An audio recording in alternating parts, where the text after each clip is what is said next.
Et il sera question de littérature dans quelques minutes avec le premier livre de Thierry Jaglet. Yves Linois, bonsoir. Vous êtes venu sur le plateau nous présenter Histoire d'homme. C'est cet ouvrage, on va en parler dans un instant. C'est votre premier roman. Pour l'instant, les images des 10 ans de l'Estaminet à Magny-les-Hameaux avec un concert très inattendu du parrain de la salle, le musicien Bernard Lubat. Une soirée totalement décalée. Il y a quelqu'un ? L'Estaminet, le café culture de Magny-les-Hameaux, fêtait samedi ses 10 ans, une soirée-concert placée volontairement sous le signe de l'improvisation. Et pour l'occasion, le parrain Bernard Lubat est venu avec son acolyte Jean-Pierre Drouet pour jouer une musique au genre indescriptible à l'aide d'instruments parfois très insolites. Là, le public aujourd'hui, il va être là, il dit qu'est-ce que je pense de ça ? Qu'est-ce qui se passe ? Parce que c'est pas du rock, c'est pas du jazz, c'est pas du c'est du, on ne sait pas.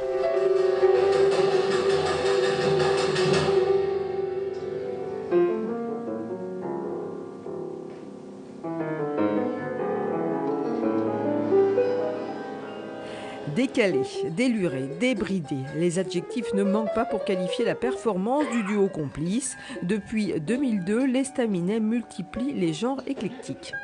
On a aussi bien eu du ciné pour des bébés de 3 semaines, et puis on a des choses aussi pour tous les âges et aussi pour tous les goûts et tous les publics.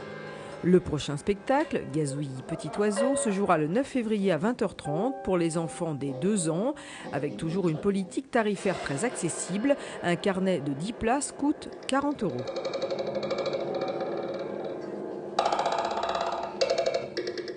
Accueille donc Thierry Jaglet, bonsoir. Bonsoir. Vous résidez dans les Yvelines à Voisins, le Bretonneux, 50 ans en Yvelines. Vous êtes l'auteur d'Histoire d'homme, homme avec un S. Avant même de parler de cet ouvrage, un mot sur vous, sur votre parcours. Écrivain, c'est pas votre profession à la base. Non, je ne suis pas écrivain de profession.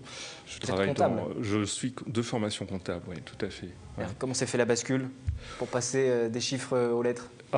Sans trop de difficultés, c'est une envie forte de vouloir faire cet exercice de l'écriture et à un moment important de ma vie et voilà. Il y a toujours un déclic, forcément, lorsqu'on se met à écrire. Quel a été le déclic pour vous ? Le déclic, c'était l'envie de raconter des émotions, l'envie de faire tomber un peu un masque, à montrer autre chose que l'image d'un comptable, justement. Vous écriviez déjà auparavant. Oui, tout à fait. Quelques poèmes plutôt. Plutôt des poèmes, oui. Et là, vous avez décidé de passer par la forme du roman. On va regarder un petit peu plus près ce livre, l'histoire de Nicolas. 40 ans, il fait face à son passé après le retour d'un père qu'il n'a, pour ainsi dire, quasiment jamais connu. Ça, c'est pour le point de départ. Oui. Et ensuite ? Et bien ensuite, le fait divers qui se produit dans sa vie, à savoir son père qui va venir à sa rencontre et va avoir un accident de voiture, va amener Nicolas à devoir se repositionner par rapport à son parcours, à sa vie, à ses choix. Il va devoir se reconstruire et ça ne va pas être chose forcément facile pour lui. C'est un roman sombre, abandon, trahison, crime. Vous n'épargnez pas grand-chose à vos différents personnages. C'est un style un petit peu difficile, justement, que vous avez choisi. C'est difficile, mais il y a beaucoup d'espoir dans le roman. Ça retrace la vie, ça retrace le quotidien de beaucoup de personnes. Non, il y a de l'espoir. Comment vous écrivez, justement ? Par exemple, sur ces différentes scènes, vous déroulez l'écriture, vous vous dites non, ça c'est pas crédible, je vais reprendre le fil. Comment vous travaillez ?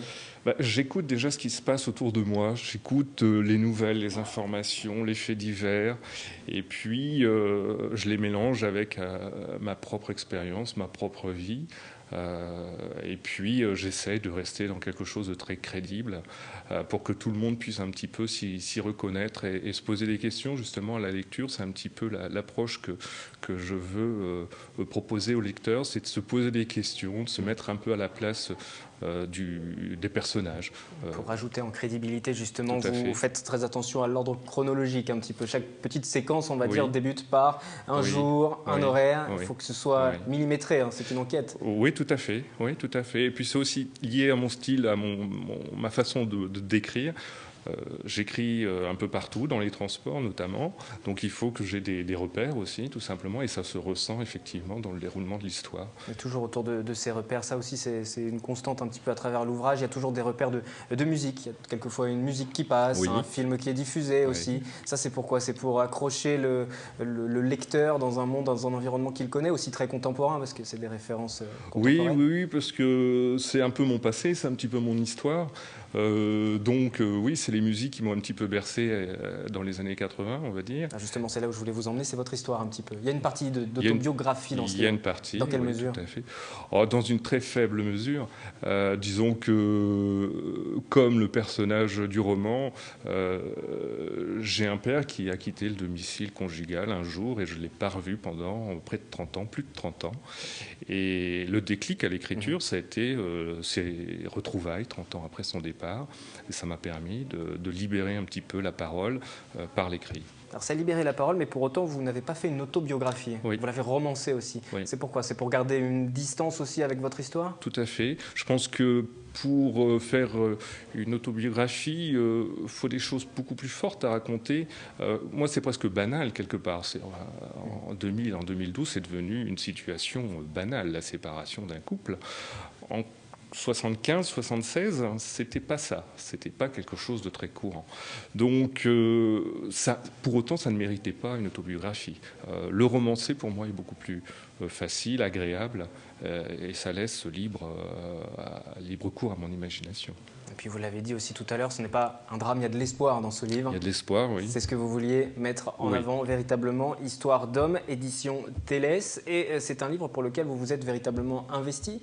Vous êtes mis à compte d'auteur pour ce livre. Tout à fait, oui. C'est-à-dire que concrètement, comment ça fonctionne ce compte d'auteur? Vous financez une partie du projet, vous financez la publication du roman et vous vous faites aider par une maison d'édition qui vous propose un service à part entière et qui, une fois qu'il a mis en place le livre, la matière, le support, vous aide un petit peu dans la démarche pour faire connaître le roman. Et maintenant que le bébé est là, Histoire d'homme est donc sorti, il est disponible, vous êtes satisfait, le papa est fier de son ouvrage? Oui. Alors, il y a toujours des imperfections, toujours des choses qu'on voudrait refaire, mais il y a un moment, il faut tourner la page, si je peux dire, et puis aller laisser vivre le bébé. Ouais. Et pour vous, c'est une nouvelle carrière alors? Non. Vous allez tourner la page? Vous allez écrire à nouveau sur d'autres thèmes, peut-être moins personnels? Oui, je suis en train d'écrire un deuxième roman, oui.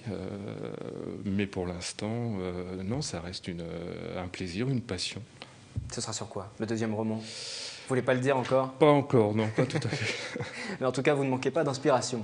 Merci. Voilà, le deuxième roman devrait arriver et vous reviendrez sur notre plateau pour en parler, bien sûr.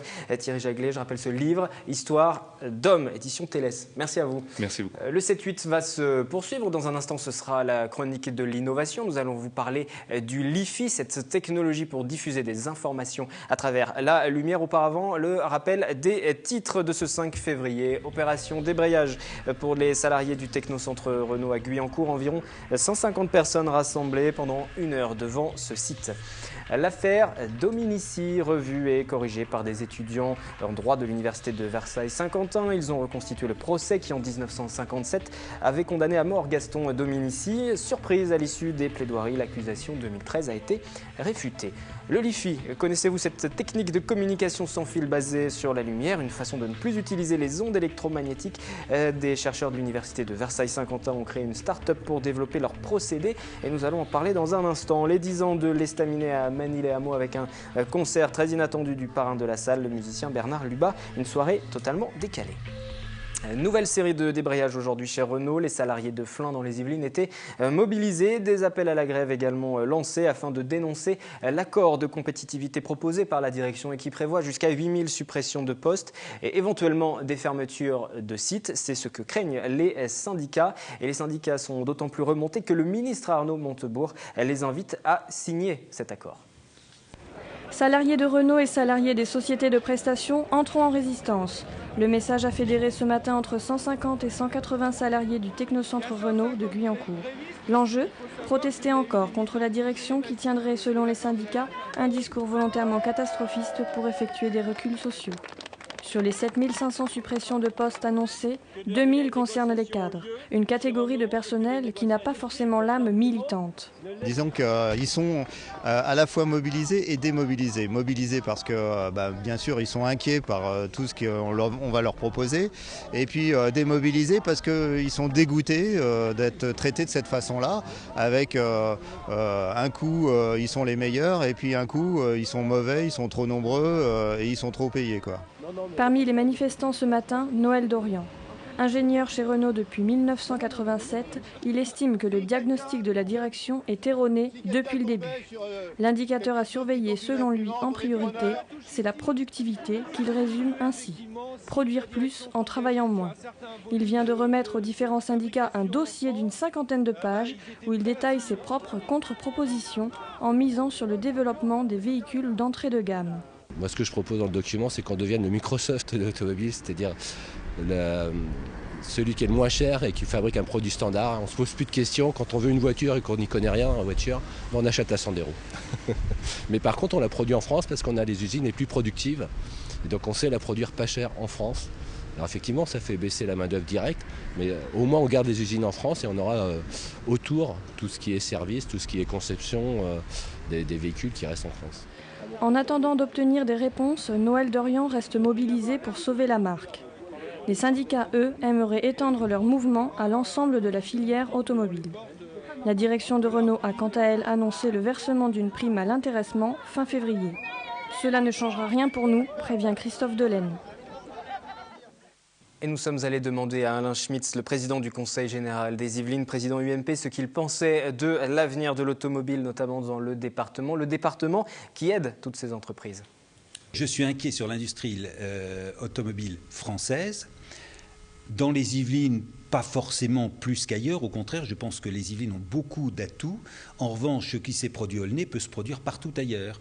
Je crois que nous sommes à la merci d'un effondrement actuel du marché européen, donc du marché français, d'où la nécessité de produire hors de France et hors d'Europe pour les deux grands groupes français, et que ça repose en termes stratégiques la remise en cause de leur implantation sur tout un ensemble de sites à l'intérieur de l'Hexagone.